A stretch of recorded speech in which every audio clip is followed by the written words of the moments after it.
Je peux exécuter bien mes obligations, mais ça ne signifie pas que si je n'avais pas une charge mentale et c'est plutôt que ce qui m'intéresse, c'est comment diminuer la charge mentale dans ces situations-là. Est-ce qu'il y a des méthodes ou des techniques que tu peux nous conseiller? Oui, je prends la question et je vous réponds après là-dessus. Non, je veux juste, ce qui peut être important, c'est par exemple, ce cas de cette personne algérienne, etc.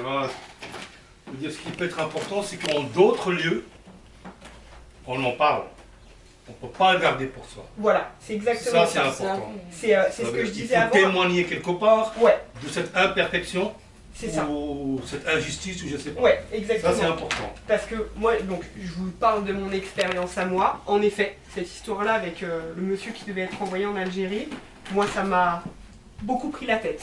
J'étais triste en rentrant à la maison le soir et j'étais énervée que ce soit aussi injuste pour une histoire d'enveloppe ou de stamp que ça se passe comme ça. Mais du coup, ce qui se passe, moi, le meilleur conseil que je peux vous donner, c'est d'en parler. Il faut en parler et il faut lâcher. Donc moi, j'ai l'avantage du coup de travailler avec Valentine, ma collègue.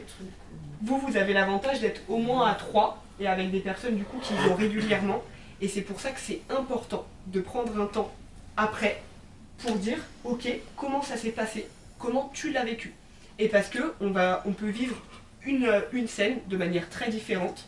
Et le fait de l'exprimer et de voir comment on l'a perçu, déjà ça permet de poser. Et après, nous, on rentre un petit peu moins lourd à la maison.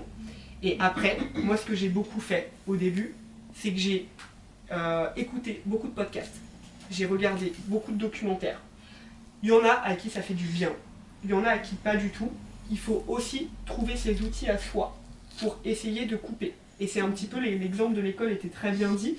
Quand on rentre à la maison et quand on essaye de mettre les limites, trouver des choses pour soi, pour vraiment lâcher et ne pas culpabiliser.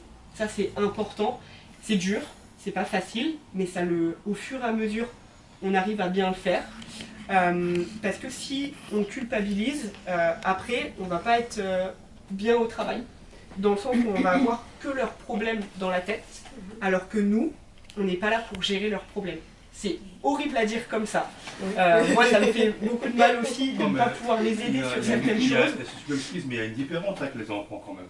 S'il y a une maltraitance, il faut la signaler. Bien sûr. Là, il faut avoir un autre travail. Dans Balade, c'est peut-être même encore plus difficile parce que les autres ateliers, on a aussi des publics qui ont des tas de problèmes, mais on peut être amené,